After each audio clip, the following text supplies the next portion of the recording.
Hello. Oh, hello. Hi, people. We're back again with another video of this. We did one already, but we couldn't upload it, where all three of us reacted to the first three episodes. But we're back talking about this All or Nothing documentary with the next three, so 4 to 6, and a lot has happened. I think with this documentary, it's been so like on one side it's been like very interesting to see and very uplifting. On the other side it's just like, we're so close. So I wanted to get the guys' thoughts on it because it's been very, very interesting to see. And yeah, an interesting 3 episodes. What did you guys think, both of you? Yeah, overall, I think it was good. Obviously, people did see the first episode reaction we posted, and they were messaging me, "Oh, can you put it back up? Can you put it back up?" But yeah, if it was down to me, it would be there. But YouTube don't want it to be there, so we can't put it back up. But yeah, I think it was. I think they were very good, actually, very good. Obviously developed from the first 3 episodes. It was annoying how long it took to start, but yeah, I think obviously the fourth episode was more focused around Oba, and then we got to find out more than just Ramsdale, Smith Rowe, Saka, and Arteta, who were the main four of the first episodes. The other guys, we saw a lot of Xhaka, we saw a lot of Laka, saw a lot of Ben White. Um, it was intriguing to see how certain people deal with things, like how they dealt with Man City, like how certain people were like Ben White and Ramsdale were very impacted by the City and Liverpool losses. And Xhaka, actually, Xhaka was very angry after Man City. But yeah, it was good to see who was impacted by certain things. And obviously, it was annoying to see that when Mikel asked questions, none of them answer. So then he has to ask again, and then obviously Holden will answer or Ramsdale will answer, but none of them really answered. And then I think the best part for me was when Mikel went up to Saka after one of the games they won, and he started celebrating in his face, and He thought Saka he was knew gonna get hit. You thought he was gonna yeah, hit him, yeah. he thought he was gonna get slapped. But yeah, I think overall it was good though. I think it was very good. No, these were way better than the first three episodes too. And again, sorry guys, if we could put it up, you'd hear me calling everybody my son. So But look, you guys let us know in the comments. We'll try to sort maybe through a paywall if everybody is really interested in watching those first three. Again, the only reason we couldn't is we got hit with copyright claims very quick. But on this one, so we thought we'd just try to give you guys a little reaction. In terms of these ones. And I love these episodes. I thought that there was a lot more insight on these ones, especially than the first three. I felt the first three were emotional, kind of setting the scene, a little bit narrative in terms of what we're going to be doing with this documentary. And then this one got into everything, really. And I just can't wait to talk Oba. I think that's the big through line in this whole thing. I was a little upset with the January transfer window episode personally. I thought there was like a little bit more that they could do target wise, especially when you look at like the Man City kind of documentaries themselves. They kind of talked a little bit more about positions and where they look to strengthen. But again, you kind of understand, given that we didn't ultimately do anything. I was just very surprised that there was no Schlotterbeck, no Vlahovic mentions. But the Oba situation, I think, cleared a lot of stuff that we inferred. And I'm interested to really get people's thoughts because I think for me, it showed a little bit of tension between board and manager. But it didn't paint anybody in a villain, which I was very happy about. But it did show for me somebody clearly in the right. And I think we can talk through, but there was a lot of instances in both episode 4 and 5 that, Oba could have said something not just to Mikel, but to the squad as well. And I don't think they stopped that. In fact, there was a scene where they literally asked if he wanted to speak to the he squad and said, he yeah, didn't. yeah. And he said no. So we'll talk about the ins and the details of that saga, but I think that we learned quite a lot. And look, it's tough for me because it's a player that I rate and it's a player that I've loved for a while. But I was telling Curran off air, it seems like a very toxic relationship with like a girlfriend, where at one point it's just like you guys got to let it go. And, it's one of those things where you just need to move on for the best of both of you. And it kind of always seemed like that. It seemed like a very professional, listen, you're not right for me and I'm not right for you. So why don't we leave each other? But there is some stuff that we could talk about board wise in terms of tension, which I think We'll talk a little bit about it. And of course, like I agree here, like the stuff with Mikel's wife is amazing. Shaka's family, like those are the tidbits for me that I love seeing in terms of humanizing a lot of these players. We can even talk about the Liverpool red card in terms of what Granit Xhaka says, and there's just a lot more insight behind the scenes again from a lot of this stuff, and of course Mikel in terms of his hair dryer treatment, so to speak. Like I think just based on how people don't even answer Mikel when he asks the question, I think he's a extreme disciplinarian. Like even in the squad, he kind of commands authority. Like the idea that he's a little bit more happy-go-lucky, it just couldn't be farther from the truth. Like I feel as though he's even more Pep than Pep in a sense, where I feel as though Pep can have this little bit more of a lighter touch to him, but even the faculty, everybody kind of looks at him as this freak in a good way, just to quote Shaka really well. So I loved it. I loved it, and yeah, mate, like soon come. People got on there, and we hope that we can get on there later on. But yeah. I wanted to. There's a couple of like talking points I had outlined for this. So the main one for me, and I wanted to ask both of you this, and then I'll give my thoughts. Is like culturally, what were the themes, or what did you take away from this this documentary, these 3 episodes, in terms of what's changed at the culture of the club, and how do you see it impacting going forward with the club in this next season? I think like one positive thing, and I think they've all noticed, is that I think one thing that was revealed is that they see everything someone says, everything someone's posted. They literally see all of it. Like with the Tony stuff, these guys said they were having a kickabout with the boys, so you have to respond to that. So stuff like that we realized, and then just like I think they're done with being bullied or done with being played with. Like obviously, increasingly over the season, we saw them getting into the refs' faces and all that stuff, and obviously the red cards and stuff and how we responded. But the players said it themselves. They demand a lot. Mikel demands a lot of themselves, and that means they have to demand a lot of themselves. And therefore, obviously, they said the most tactical things they've seen ever is from Mikel. Like the most tactically gifted person they've seen is Mikel. So all the demand is worth it in a sense because of what he's done for them. So I think obviously we have to change, and like we saw with the Oba thing, that being so lackadaisical won't run anymore. Like coming late to training that many times, missing a whole day of training. Do you remember, That like, stuff. even Mikel talked about, I think it was with Gary O'Driscoll at one moment, there's a scene where he's like, listen, you let it go, and then the next year you let it go, and it just Yeah, becomes this. but the thing is though, apart from them, like Per said it when he first became academy manager, that in the past when he was playing, the big dogs at the club could do anything they wanted, Yeah. and everybody has to be held accountable. And if the big dogs don't do it, then the people below them will always use that as a reference to not do what they need to do.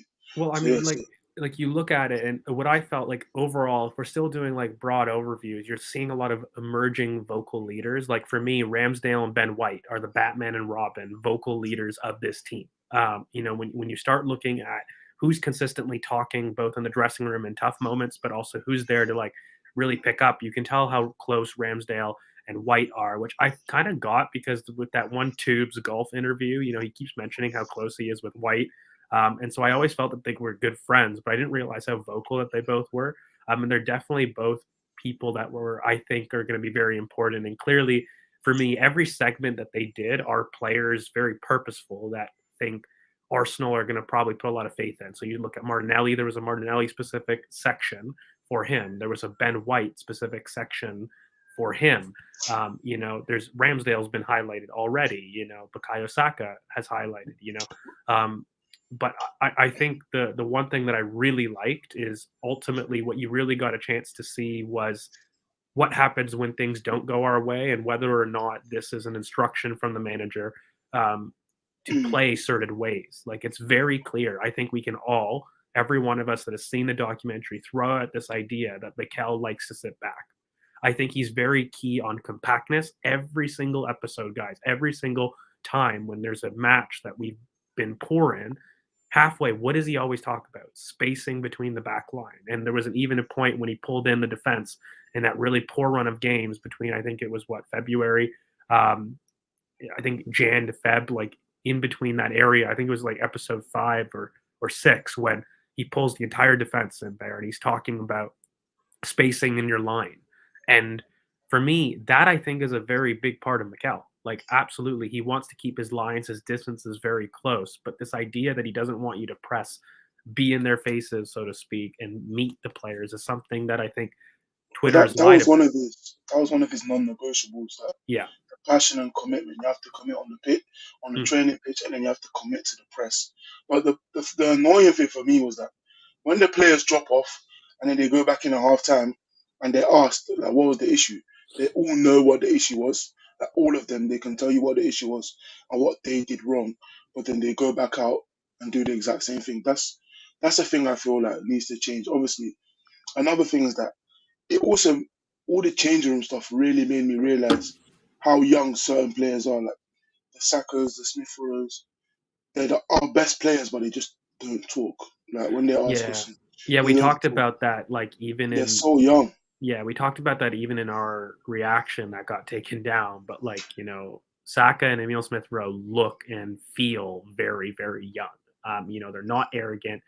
They're extremely shy. Yeah, I agree. It's not just ESR. I think even Saka too. Like, somebody that you see on the pitch as our MVP, our most valuable player, and when he's in the dressing room, you can see him kind of sitting back, not necessarily taking initiative. And so it sheds a lot of light. And even, Ben White, I thought he was somebody that didn't take things seriously and that didn't watch football. Meanwhile, I think it was very purposeful that they put in the fact that, he's watching his highlights with Ramsdale at the injury table and like just little That was things like after that. Liverpool.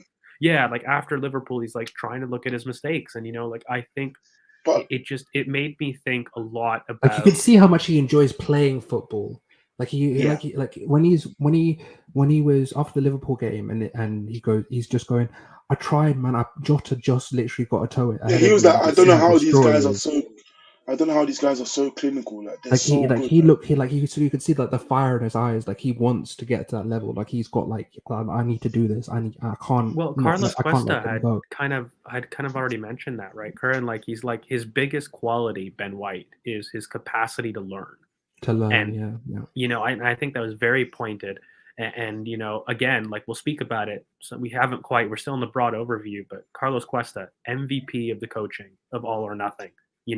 But when I look at it, I kind of made a post in terms of what is a personal development coach? What exactly do they do? And, it's somebody that has to look at both technical, tactical, physical, but also mental aspects of the game. And he's sitting there, you see, trying to help Nuno get accustomed and acclimatized earlier on in episodes, then having one-on-one with White, trying to understand how he's making mistakes and why he has to open his body shape a little bit. I thought it was brilliant the way that he said, you're such a naturally good defender instinct-wise, but, you've just got to make some quicker decisions. And I thought that was just so true. He's such an aggressive defender. But before we get going, and I want our host to basically do it, everybody in the channel, please wish a big happy birthday to Kurt. It's definitely his birthday today. So thank you so much for everybody joining us both on the video, but also wish him a happy birthday. Bug him in the DM, make him shy Thank and you very blushful. much. But go ahead, Nate. Yeah, I appreciate it. Yeah, I mean, for me, I think the whole issue with like I was going to move on to this. The second thing I was going to say, but culturally, in terms of personality, but culturally for me, it was not accepting things. That's what the main issue was. I know it's been memed a lot, but the dual thing, like in the middle of Nottingham Forest and after Nottingham Forest, you can see like this is not acceptable. I do not accept these standards from you. Like the standards are the key.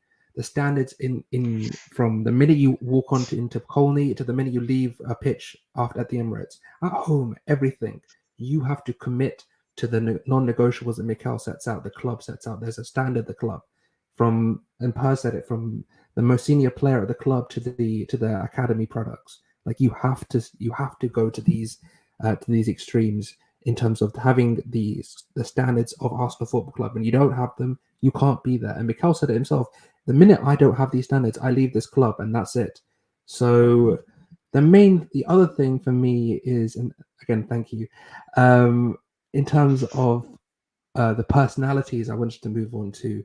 For me, I mean, Carlos Cuesta obviously stood out, but I wanted to talk about Martinelli a bit, because you can see that he has the drive. It's not just a case of on the field, the talent, but he has the drive. He continuously wants to get better. Continuously, you remember that conversation that Steve Brown was having with Edu, where he was like, "This guy trains like a maniac every day." Like, he is someone that you can see is adapting to England. I feel like he's gone through that phase of being like shy and not understanding what's going on, and just just putting everything into the football. But he's now becoming a more rounded out personality in terms of being able to apply his football standards and apply them to bring him to an elite level as he goes to as he goes through the next phases of his development, which is not just physically but mentally, his ability to read space. And I don't know if anyone picked up there was a time when Mikel was doing the training, and he was talking about having Laka stay a bit wide and then having Martinelli come into that inside space. And I think that's another development for him, with strikers pulling wide and him coming a bit more central. That is something that's going to happen with him. I think that there's going to be a lot more rotation with him, and seeing that development from him and seeing how he goes into that next phase was so interesting to me, because I think he's such a nice kid, and I think that's needed to be mentioned because he had such a good segment in there. But yeah, personality wise, if there's anyone you guys stood out for me, obviously Xhaka, Xhaka, Arteta I have himself. to, yeah. Like we've talked about Ben White a little bit earlier in this thing, but Granit Xhaka deserves his plaudits. Like, I mean, this guy still, like, he commands the room. And there was like one little quick argument about Liverpool in terms of, like, when Bukayo steps up and he's like, why are you blaming me? And he goes, well, why am I chasing back three players? And he's 100% right. Like, he takes the blame in the media, but that's a breakdown. Whenever you've got 3 against 1, that's a breakdown from ahead. And maybe it's not just Bukayo specifically, but the team itself broke down, and that's the reason that he's sprinting back alone. 3 versus 1, and this. Honestly, my heart broke. Like, we saw it in the trailers, and so, like, I knew that moment is coming where he's like, "It's okay, guys. I'll take the blame. No worries." But I'm just sitting there, and I'm like it's very clear that there's narrative online, but this idea when when his wife is talking about him having to, like, shut off comments, like, it really, like, it hurts you, like, when you see a family, you see the kids, and I think people just hide behind the screen and they're able to do it. And it was even worse with, like, Mikel's wife saying no, like, they hate you, like the Amazon documentary kind of interviewers kind of like, how tough is it to deal with social media, and they're like, no, like, they're passionate but they hate you. And I was just like, that's crazy when you think about it. And it's very true. Like, we all know the accounts, we all know what people do on social media, but I just don't find it okay. And I really felt that this episode did a really good job of making sure that those strong personalities, the Mikals, the Granit Xhakas, the people that we know to be strong leaders but are so divisive online, it basically showed the human, but also their motivations. Like, it's very clear. Xhaka loves football. Mikel loves football. And, both of these guys, despite being so divisive personally in how they act, they're people that absolutely adore the club, and they'll do anything for it. And it's very, very clear how they see certain things, and they're very respect driven. Like, I think I've commented before, Grant Xhaka kind of strikes me as that Balkan kind of culture where it's just like, if you disrespect him, he wants to kill you. It's just it's in that culture too. It's very moral based, and I think it was just really nice to see, I think, him have a chance to speak up and him talk about his mending relationship with the fans in general. Like, I think that was a pointed comment by him. And I think even his comments about him staying for another 2 years, like, people keep trying to say that he's out the door, and I really disagree. Like, I think he wants to see the project out, and personally feel he wants to see us get into the Champions League. Like, that's a personal vendetta. For sure. I think that's, and sorry, Corinne, just to end, he was the one that was basically saying, I want fans to come over into training. I want fans to come and see us. Like, for somebody that constantly takes all the shit from fans, he's the first person that wants to basically show himself to the fans. And so I don't know. For me, that takes balls. So kudos to him. I mean, Chris. I mean, I think this is going to be a good lead into our next topic. I don't know if you want to talk about someone else. You're more than happy to as well. But I wanted to ask. This is a good question for me. I'm just going to really answer it myself, and then I'll let you talk. But for me, I'm going to leave it up. I'm not surprised. He seemed like he was a leader that led by example and tried to keep things together more than like a vocal chew you out type leader. And I'm not surprised he wasn't vocal at all. But Chris, if there's anything else you want to talk about this question to you guys as well. I think the whole Aubameyang thing in general was just very annoying to see. Like the way it was dealt with him, Arteta, even the board. Like I didn't like the way it was dealt with. Obviously, no, I'm not surprised. I'm not surprised that guys like him, because he was not appointed because he's the best leader. It's because he was the best player and wanted to keep him at the club. Like he was leading by example. He was the reference when we needed a goal. So same thing as when Henry was captain. Like you just make them captain because they're the best player on the team, not because they're the best leader. So obviously, like he's a bubbly personality and people talk to him a lot. But no, I wasn't surprised that he wasn't as vocal.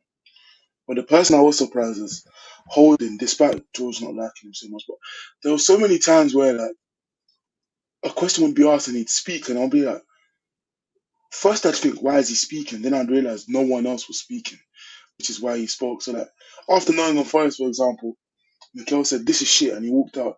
And Holding goes, "Guys, if we play like this versus Liverpool, it's gonna be embarrassing." Then I was like, why is he talking? So every time he spoke, I was thinking, why is he talking? But yeah, I think I just like the weird stuff in that. Obviously, White was good. Xhaka saying that sometimes the fans forget that we're all human. Like they kept mentioning it throughout from episode 1 to 6 because Ben White said it, Ramsdale said it. Like Ben White said they were calling me shit from when he first got linked. There's a and kid that Ramsdale, drove up, said 50 million pounds, you're shit. You're shit, yeah. And Ramsdale was saying the same thing. So like throughout the whole of the doc, they're trying to remind people that they're actually human beings and people are forgetting that. And then, so yeah, I think the Xhaka things were good. Obviously, I like to see how much they were impacted. Like Ramsdale, even though he was injured, still was impacted by the Jota shot. And obviously, after they went in, obviously Firmino scored again. But This is bro, the do you first know one how they came mad it down. is that he was getting pelters and like respectfully, he was getting criticized by people and it was his first injury in his Yeah, but career, by the he way. got the hip. Yeah, it's the first injury he said since he was 10 years old. But he Which had the hip mobility. But It's mad. he was injured the next game, so everyone should know he was injured because he didn't play against Villa straight after. well, So he but was he was still clearly injured. injured too. Like you could tell, like Yeah, they literally did clearly. a section on him not understand. Like it's the first time he's been injured, and Yeah, that takes mentally a lot to get through. Like your decisions are slower. And by the way, like you could see in that run, there was a couple near post goals that I was like, that's not him. Every up time I've until seen up him, until United, yeah, he was letting shots go past him that he normally would. yeah, and you could see they were just a delay. So like I totally agree with you. And then with like my favorite, I'll just say my favorite personality was probably Mikel, just because like mm, he was losing his voice, kept shouting, and I think the players, despite how much he demands from them, are really connected with him on like a weird basis. I think he himself knows what everyone thinks about him. He knows what to do, and I found it that everything we say here before and after games, he says the same and more. Now he knows exactly how a team can beat them, and despite going into the game, like first Wolves, for example, he highlighted the flanks and he said to them, 5K fine if you let someone beat you in this area. Obviously, Gabriel messed up with the pass. He didn't let someone go past him, but in the exact same area, he was pressed, and then they scored from it. But it's just the details like that where they're very, very, very clear on exactly where they're gonna suffer, and despite with all the info, they still do suffer. You're muted, by the yeah. way. He's muted, or is it just me? No, it's muted. It's muted for me. I don't even know if you can see it, but Oh, sorry. Yeah, no, I can see. Yeah. I was about. I was just saying from here to here, we won the game, but in the two boxes is where they That's where we won the lost the game, and game. that's where Yeah, That's why we lost the game. And if you're going to win against the best teams in the league and win the Champions League final, he was the answer example he put. You know have what the to win irony, in- guys, of all that? I went back to watch that. We literally said that exact quote. You Yeah. know, like we lost it in the No. Look, it's a lovely little Yeah, but narcissism the thing thing is, though, in the I'll Did back. we actually say that?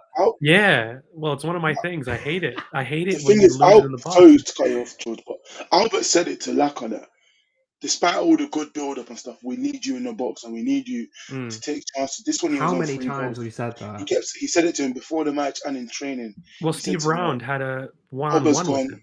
Yeah, Oba's gone, so you have to lead now. You have to show these guys.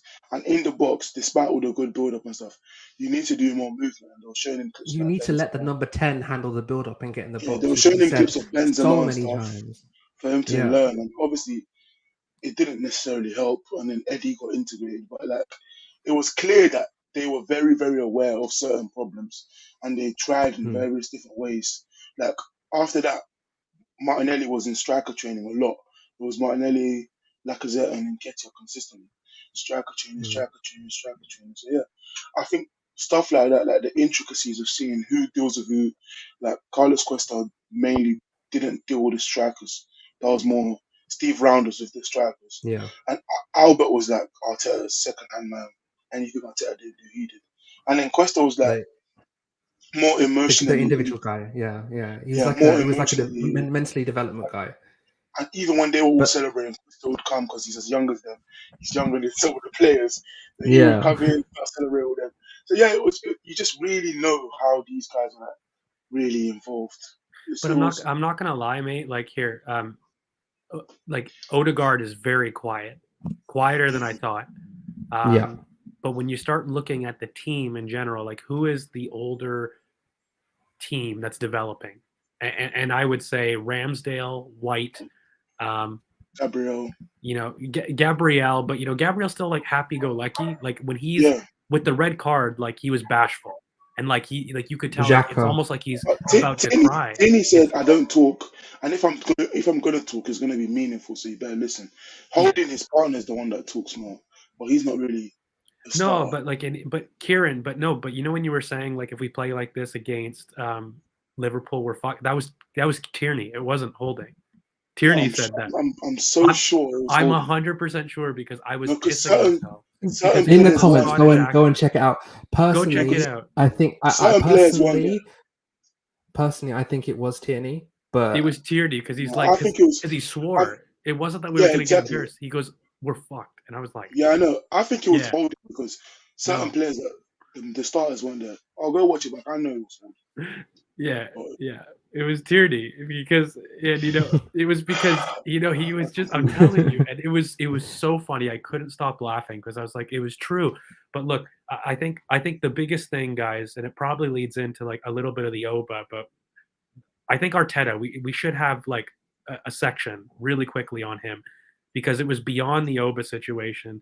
You guys remember when he was like even in isolation and he's like, I watched 21 training sessions, and you know there was a whole thing. 5 of you, I would have kicked you out. Yeah, like I would have kicked 15 players hours.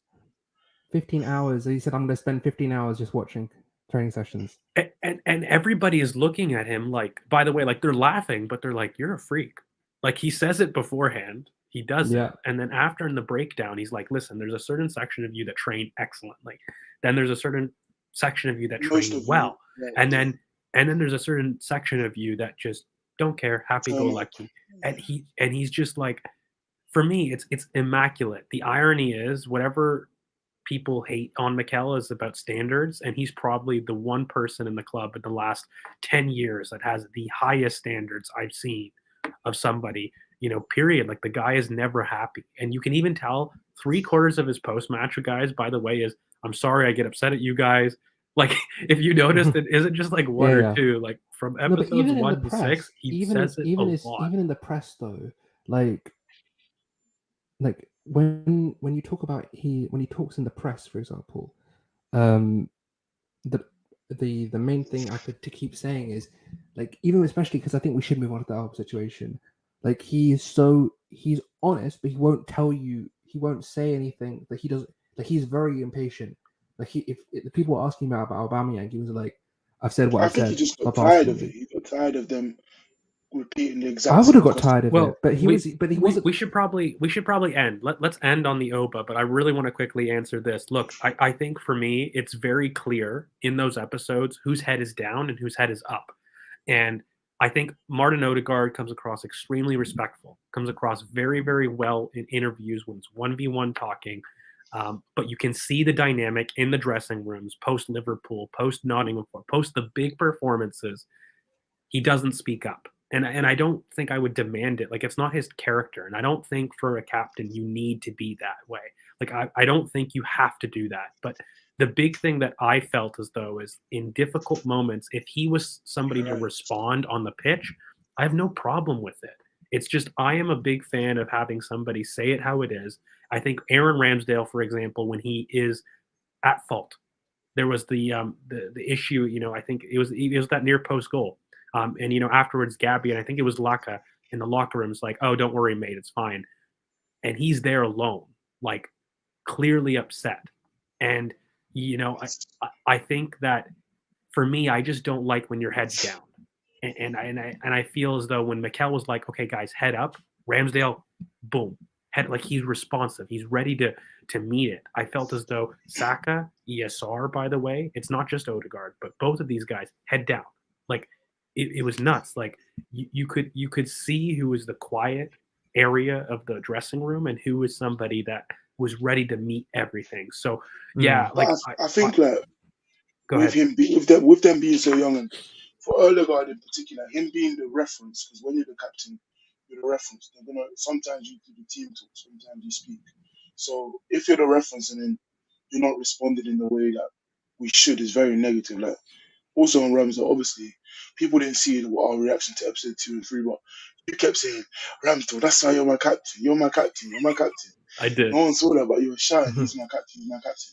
And that's because after like games like Villa, where obviously they scored a goal where he can't do anything, no keeper is going to save a shot in the top corner like that. But he was so angry that we conceded one goal in the 83rd minute or whatever it was. He was so angry that we conceded and stuff like that. Him and Xhaka mainly are the ones who Like, I speak don't know up. if you noticed in the Wolves game, the one we won at the Emirates, when Laka was missing chances, Ramsdale was like beating the ground. He was so like Yeah. amped up. He was so into it. And then He was even so guys much. like the Man City performance, again, it's the same culprits. Ben White, Shaka, Aaron Ramsdale. Who were the ones that talked in the dressing room post then? It was those three. It was those three that were talking. So I think for me, again, it doesn't have to be a captain with that. But again, the only thing I will say is those are our vocal leaders, and those are people that the team is looking towards when the going gets tough. Like those are the players that are going to respond and I look think at that's the you. reason why Oba could have been the captain, is because despite all the things people said about him, that he walks around the pitch, which he didn't. But people used to say he walks around the pitch, doesn't get involved. Da, da, da, da. But when the going went tough, he was there. Versus Chelsea, FA Cup final, he was there. Versus City, semi-final, he was there. Like, in big moments, we could have counted him. Most were at home, but in big moments, we were able to count on him. And Odegaard, despite being so technical and how good he is, and maybe they didn't show everything, or maybe he's loud and stuff, but for everything they've shown and everything we've seen from the games, and that, he doesn't seem the type. And maybe it's because he's probably going to have our most passes every game apart from the centre backs, and that's why he's probably going to be the captain because he's so involved. But I do think we're just very young, and it couldn't have been highlighted more. We're such a young team, and even Steve Brown was saying that he loves Martinelli, but he's still a bit shy. He's been there for years. He loves him, but he's still a bit shy. White was shy at the start and grew into the team, and Ramsdale was Ramsdale from the start. So yeah, and Xhaka, obviously his relationship has improved, but I'm not sure we put him back in the situation to be the captain again.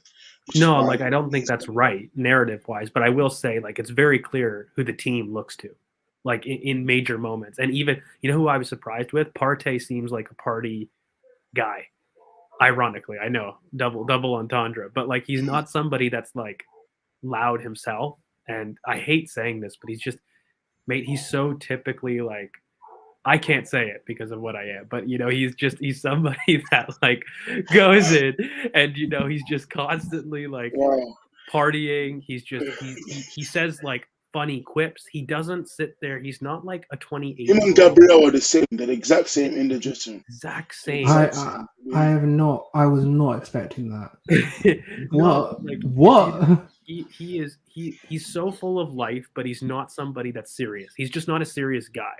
Like I could very much tell that. And you know, like he's somebody that gets angry, but he's quiet, and he's just the one that jokes. You know, even I forget which game it was, but he said a really hilarious comment in the dressing room that causes like Mikel and the entire dressing room to like laugh. But I've never seen him basically in any of those halftime team talks. Listen, boys, we got to slow it down. We got to do this.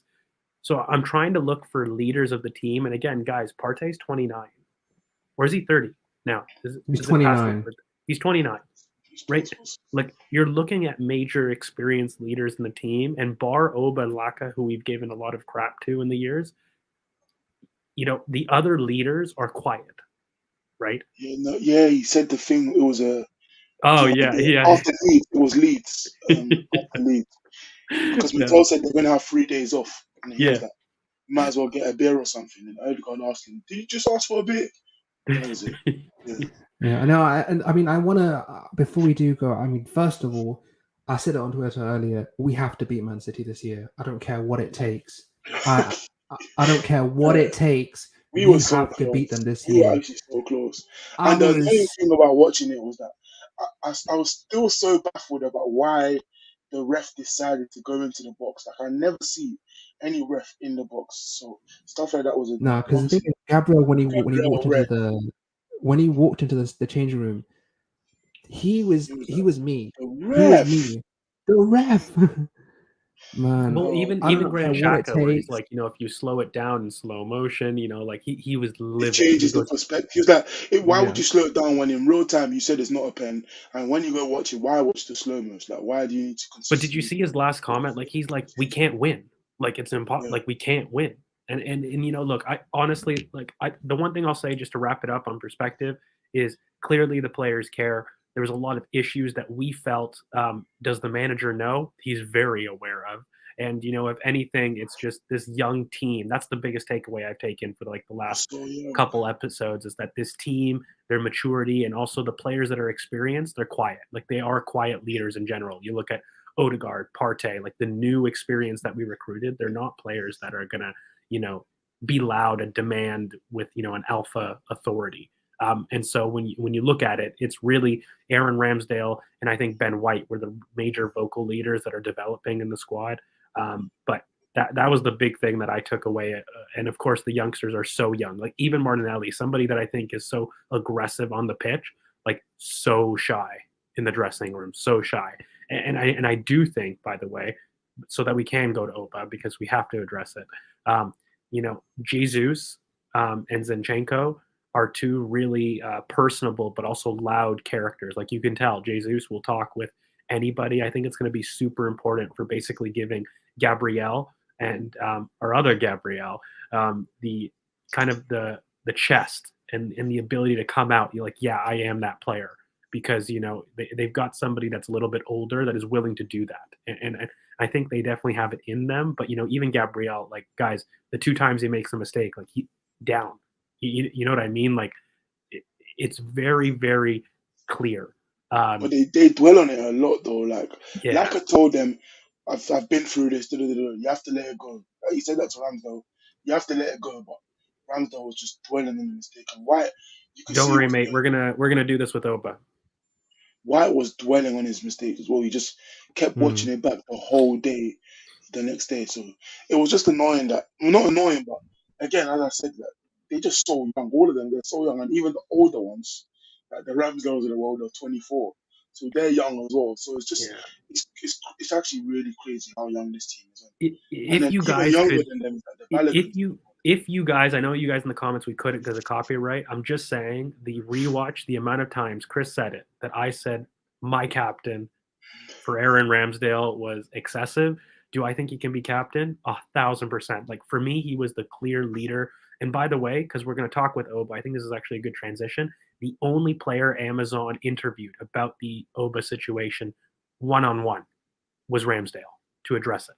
So I think that was really, really important. And it kind of leads you to the entire Oba situation, which we can kind of talk about Edu, Garlic, because in the group chat, we had a little bit of dichotomy about how it was viewed. I don't know if like we ended up aligning in the end with all the episodes, but Curran, I'll let you kind of set it up and we'll talk about it because I think that's a good place to end.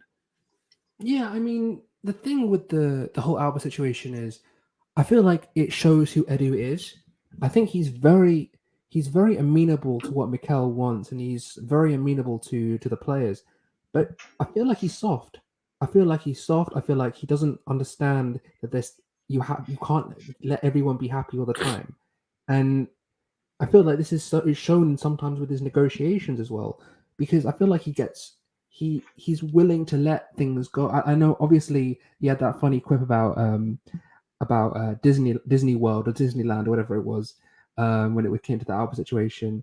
But he wanted he wanted to reintegrate Alba. He wanted to try and get everyone together and just be happy. But sometimes you have to draw a line in the sand, and you have to put that marker down, and you have to say, look, at this point, bang, we have to get it done and move on. But I feel like he was a bit too soft. I think Garlic came across as if he was sort of just trying to help Edu get through the process, being that supportive role, just trying to make sure that the technicalities, obviously that the wind down to the 1059 Alba situation going on. He was the guy leading that side of things, like the technical side, the nitty gritty, the legal sides. And Tim Lewis came in, and Tim Lewis came across as if he was more of an advisory role. He didn't come across that he was like sort of like dictating things. He was just like, I'm here to help the team. I'm here to help Mikel. I'm here to help everyone, and just sort of get things across. But I was a bit disappointed with Edu personally. I don't know if you guys were, but for me, I was hoping that he'd be a bit more, we have the standards. Look, don't mess with these standards. Well, George, he told me before I watched. Let's not beat around the bush. Like I was saying this in the group chat, like immediately, like I was not a fan of the hierarchy trying to get involved on the training pitch with it. And we kind of had a little debate even in the group chat about it. But Before I had watched yeah. Well, regardless, but we had like a little bit of a debate in the sense that Edu and Garlic having a decision to basically want to have Oba in the squad. And I felt even Vinay, and I was not a fan of that basically happening. I understood that there was loyalty bonuses and there was a lawyer aspect to performances and whether or not you can have it. But ultimately, what was very clear throughout the episode was that there was a breakdown in the relationship. Clearly he had left training, by the way, that wasn't approved by Mikel. Let's just put it that way. That was very clear in the documentary. And then what was also extremely clear was that the rep relationship with Arsenal was completely gone. And everyone laughs at the comment with Edu basically saying, "What do we think we are, Disney World?" Sorry, George, just quickly. The Alba's reps were very disrespectful. I feel like they didn't respect Edu at all. But he himself was like, when he went to Barca, he wasn't allowed. He was meant to be training. Well, I was just getting there. Like, the entire situation there was very, very clear about who was somebody that was disrespecting the club, but also disrespecting, Edu and the hierarchy up top. And I was just very annoyed that, it was Edu and Garlic's idea to keep him in the team because they were even saying in episode 4, listen, if the January transfer window comes and we have to have him, we have to reintegrate him. And I'm like, that's a horrible decision when you've had a manager that's made a decision that you can't go on. Like you have to be unified in across your entire hierarchy. If you've made a decision, no problem. If all 3 wanted him in, I would have accepted that. If all 3 wanted him out, I accept that. What I don't like to see was that tension, and there clearly was. They didn't harp on it, but then in the end, them deciding to terminate the contract meant that they realized how much of an impact this was happening, and I felt they only realized that when Oba's reps were being disrespectful to them. And that frustrated me quite a bit. I think I agree with you, Curran. Edu comes across, I think soft is the wrong word. He comes across as somebody that wants to be liked by everybody. People pleaser. And he wants to be liked. People pleaser. Yeah, he wants to be liked by everybody. I think that actually is a very good thing in negotiations for getting convos started. It means that he's approachable. I think it means that people will want to contact him, but he isn't authoritative. You can absolutely see, like, you don't see that mean streak in him. In fact, every single time when he's in little interactions, like with Gabrielle Martinelli, but also with Arteta, he's like, "How you doing, mate? Like, you good?" He's not like mean. There's no mean bone in his body. Not that that has to happen. Not that I don't respect that, but it's how he comes across. And I think Garlic comes across as somebody that's very smart in contracts in terms of what he has to do, but decision making at the club, once again, you need a rudder. Like, they both need a captain. Let me put it this way. Like, both of those two are good at what they do and they have their strengths. It's very clear they can't be responsible for football decisions if that comes across well. Like, they are definitely people, if you steer them in the right direction, they can get their work done. But if you left them to their own devices, they could make decisions that maybe aren't in the best interests of the squad. And I think Mikel, um, you know, the idea that he had a Rico on Aubameyang is insanity to me. And look, how I kind of put it, guys. Anybody that is a working adult, and I don't mean to be, ageist right now, but anybody that's a working adult, can anybody in the comments please tell me if you're late or you don't meet deadlines at your job, and it's happened more than twice, by the way, what is your employer going to do? Is he not going to do the exact same thing in terms of documenting all of the incidents? It's completely HR. Guys, this is how you fire somebody in the real world. I'm sorry. Like, this for me was exactly how it would be handled at any nominal employer. And I'm sorry, just because they're footballers and, Hollywood-esque kind of global status doesn't mean that they don't apply to the same work environments as anybody would. For me, it was very, very clear who was making these repeat offenses. The Barcelona thing was a complete mockery of the club. I can't believe that the reps would be doing that. And everyone laughs at the Disney World comment, but I was livid, by the way, guys. Like come on. After 4 years, at least say, look, I don't want to be here. And we don't, like, tell me face to face. Don't give me this passive aggressive that, I'm going to go visit my dad and I'm going to do this. Like, it was very clear that this wasn't the first time. And the fact that, Mikel had a dossier, some of my people think that that's crazy, but it's just smart management. I'm sorry, but this is what happens in the real world. If there's an incident, there's a case report form that we all fill out. I'm sorry. This is the adult world. If you have a misdemeanor and it gets files to HR, you build a case, it goes on your record. And this is what he did. And look, I was just ultimately a very big fan of us getting the decision that we wanted. I was annoyed that Edu and Garlic took so long to basically say, okay, we'll just terminate his contract. I felt that was very late. And I don't even think in the Amazon documentary, it came across very well. Like, if you're going to terminate the contract, for me, it doesn't make a difference doing it a week earlier, which would have happened anyways. Like, if you were not getting any signals and the relationship was so bad that his reps are lying that he's going to visit his dad in Barcelona and they don't even tell him, like, you have to understand that the relationship was toxic way before that. So the logic for terminating, I agreed with, but why'd you leave it so late? So for me, I didn't like that, but in the end, we got the outcome that we wanted. And I think no one was painted as the villain, which was very important for me. I know maybe not everybody else thought it was, but for me, it was very important. No one was painted as a villain. But ultimately, I think we ended up getting the outcome we wanted. Yeah, I don't think they wanted to get a fee. They wanted to try and get out. I don't think them two made the decision. I think Oba and Arteta made it for them, because most of the time, Oba was asked, "Do you want to come speak to the players? Do you want to come speak to Arteta? Do you want to come speak to Edu?" And he was refusing. And they asked Arteta if he wanted to budge. But Chris, if you're refusing to even come to the table, wouldn't you have said, "Okay, the relationship's broken"? Even again, that's why I'm saying that they didn't. It took long enough that them two just made the decision for Edu and Garlic. And obviously, I think the difference between them two and Tim Lewis is that Tim Lewis said, "We all have our own specialties, but I will never advise you to do what you think is right on the football pitch or training pitch." Whereas them two tried to advise him to do what was right on the football pitch and training pitch. And it was an issue for him trying to tell, because everyone in the club was aware of all the negative things Oba has done. And I'll tell, even after that interview, where the press conference, where they kept asking him, they only asked questions about Oba, and he said, "I'm here to speak about the game. he was walking away with that guy. I don't know his name, but he said to him that Oba can speak. Oba can speak to me. Can speak to whoever. Anytime he comes up to speak, if he says something indifferent, I have all this evidence and I'll just bring it out because I'll just show it and here it is because it's not the first time he did it. And Holding even said it's not the first time that he left. He got time off. He got sanctioned time off. Missed the day he was meant to come back and then missed training. Was late to train the next day.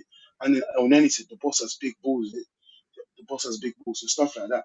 It was annoying to see that he was in the wrong. Like he was in the wrong for coming late and missing training.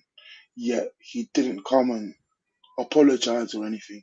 And then he goes to Barca, and then the Disneyland comment comes out where they said he's in Barca to visit his dad instead of visit the club, where he was signing stuff outside Barca Stadium. So how stupid can you think someone is for you to try and lie and stuff? It's not So about. yeah, I It was not think about calling something stupid. It was about. Arteta. Kind, I think the Arteta yeah. Oba situation was necessary because I think you can't run the system or the club the way he wanted to run it if you let Oba continue to get away with it. Especially with us saying we realize how young the team is and how impressionable they are. If you let the main man, the 350k per week guy, continue to do this, when the players rise now, 150, 200k, then, we can behave like Oba. We'll keep playing, we'll keep being the captain and stuff like that. So I think it was a necessity, but I think those It two, was it was an outcome that don't we deal with them needed, well. and I want to give this question essentially to Curran. But the biggest thing is if Edu and Garlic had what they wanted in episode 4 of basically reintroducing them, do you think it doubts Arteta's authority? Because Yes. by the way, does. like it literally destroys the culture that he was setting, and that entire episode before was talking about how people slack, in his training sessions with isolation. Guys, don't think that was not directed at Oba and some other players because that was right before January, if you remember. He said like, four. He timeline said wise. 4 of you. He said four Yeah. of you. If I was here in 15 minutes, I would have sent you home. 4 of Yeah. you. So it was No, clear that I there's mean, if certain you people guys that But are don't yeah, gonna I want want to. mention to it, give I'll Curran the mention floor it. for this one. No, I mean, I'll mention it. It's probably Pepe. Let's not lie. It's probably going to be Pepe. It's probably going to be these guys. You know what I mean? The guys on the fringes that aren't really committed to training and not committed to upholding the standards. And it's quite clear there's people that weren't mentioned in this documentary as much because if they were, it was going to look bad on them. Like it was like Pepe. I mean, probably Ainsley. This is probably right. Yeah, probably these 3, and I don't know the 4th, but for me, I just feel like there's definitely still people in that club, in our club, that are still not upholding the standards, and that's why Arteta gets so frustrated because he has to keep on everyone at 100 all the time. Otherwise, if he doesn't do it, people just don't give a shit, and it's quite evident. So So I don't know. you know what? Look, again, I don't want to be too critical because I'm sure that there's external pressures from Lewis Lewis didn't sit Macronos, down with him. and absolutely Tim Lewis. He actually came across like quite well, to be honest with you. Like very calm. I quite liked him a lot. Yeah. You guys missed it, by the way. In the first ep, George said that Lewis needs to let the hair go. But go on, George. He did. No, He did. On I a remember. serious note, yeah, no, but facts, guys, come on. What hairline? Have you ever met like a hairline that was so U-shaped? Like I've never met somebody that's held on to more. Maybe my dad, and he's got the Uncle Phil haircut. His front's Oh, gone, God. and his sides are still there. But no, I love my dad. But no, the thing is, okay, on external pressures. Look, I am a person where if I'm going to be making a decision, I want to have a deadline for that decision. So if you want to essentially terminate somebody's contract, there is no reason they should have left that till deadline day, guys. Like No, zero 100% reason. not. Even if there's pressures about you because the not thing is, wanting to do that, if you've made that decision, you make it's that got to be decision done. with Yeah, to make it 5 days to and go in the transfer window in order to give yourself an opportunity to sign somebody. Not that you will, but to give and this is yourself what an we're talking about off opportunity. stream. Remember we were talking about off stream about you were saying you wanted more about the other pursuits, Schlotterbeck, Vlahovic, etc. Well, yeah, and like I was upset that we never got that, but regardless, like if you're making the decision to terminate somebody, and by the way, this toxic relationship, the Disney World comment, by the way, you could have seen that relationship and for what it was way earlier. Like it wasn't like It wasn't Arteta that said it it though, wasn't. and you know when he was in the, sorry to cut you off, but you know when he was being interviewed one on one in his office, he was like, Yeah, I feel like I'm on the right side of this debate, but I knew it was done once the trust was completely gone. Like there was no Yeah. trust between the club and Oba. There's no trust anymore. So I yeah. knew it was done, and other people took longer to know it was done. Because what they were doing, but well, not quite, mate, because they were still waiting for Barca to make an offer. In the end, they ended up on deadline day saying, no, we'll terminate it, and then we'll call Barca to get a response. Like that was Yeah, the timeline. Like they decided on deadline day of the termination. For me, if you've got to that point where it's no longer tenable, you have to make that decision of termination 5 days, maybe 6 days before the transfer window. Because in the end, you're going to end up going there. This is already the worst case scenario. This isn't a case of let's wait if Barca make an offer. Like, legitimately, you don't want this player at your club. And if there's only one club interested in Oba, there's no market for him. So you have zero negotiating power. So if the I, outcome is termination, then don't wait till the very last minute in order to terminate the contract. It seems ridiculous but the because that was difference the is stress from a Garlic standpoint. It wasn't Barca signing them; it was getting the yeah, papers in order for to the the Premier Premier League. League to approve the termination.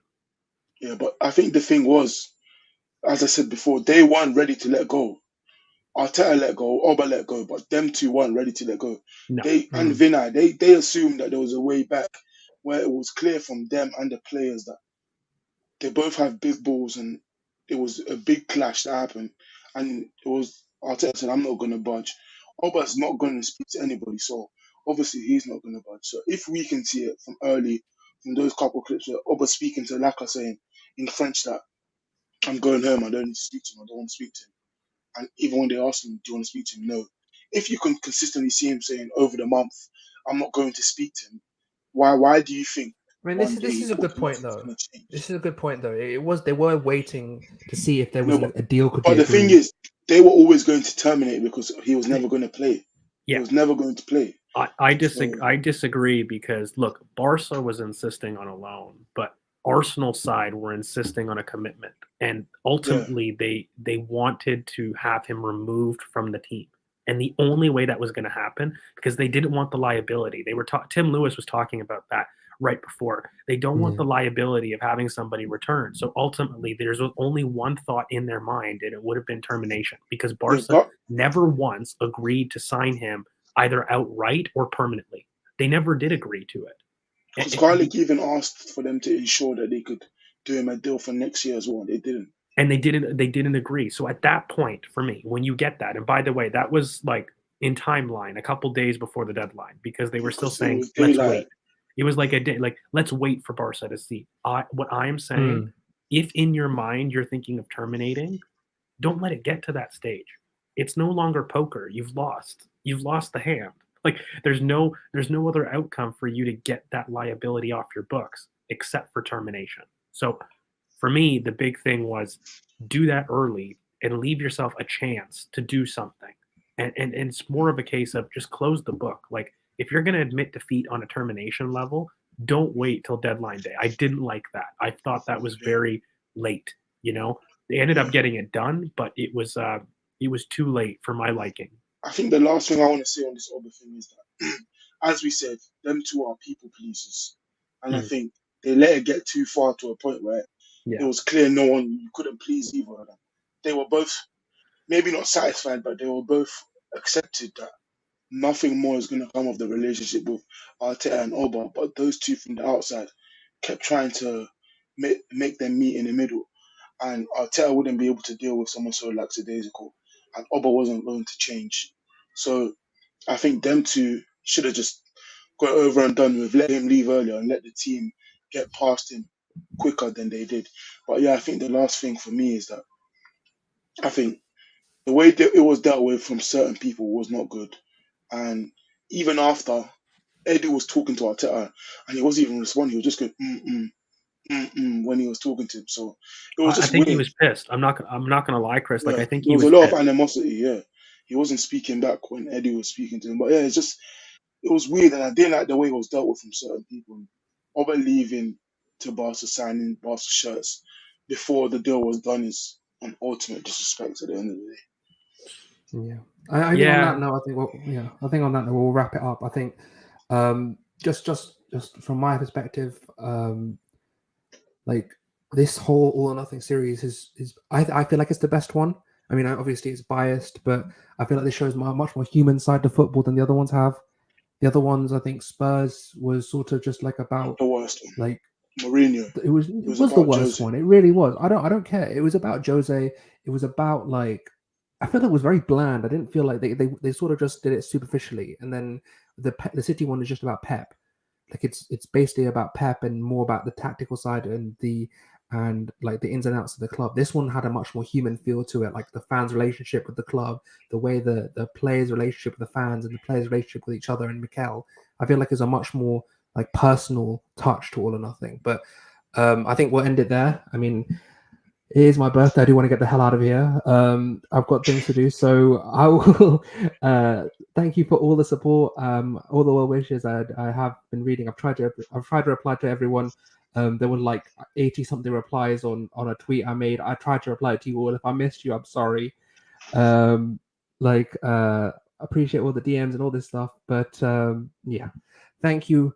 And then I'm going to let George sign off like he always does. So no, please never appreciate all the apologize, love. Blaze. We love all the questions. We hope to keep answering your guys' question. We love the engagement, so keep doing that. And on that note, make sure you guys like, comment, subscribe. You hit that bell for notifications so that you do know when we do upload. In terms of all of our boys' socials, you can find them there. Me at GeorgeV_AFC. You can find Chris at CKFTBL. That's at CK Football. Of course, you can find Curran at Curran BoP. And of course, the podcast. Guys, please, thank you so much for the engagement. I was just telling Chris off air the amount of engagement that we've been getting recently. Like, guys, we can't thank you enough. So thank you so much. If you guys like this little mini series of reactions, let us know. If you guys want us to put up the video behind a paywall, we will definitely explore That'll be the only way without Um, copyright. yeah, it'll be the only way that we can. But if you guys want to see maybe a little bit of a different side of us, please let us know. If there's enough asking for it, we'll definitely do it. And, thank you so much, guys, for all the happy birthdays.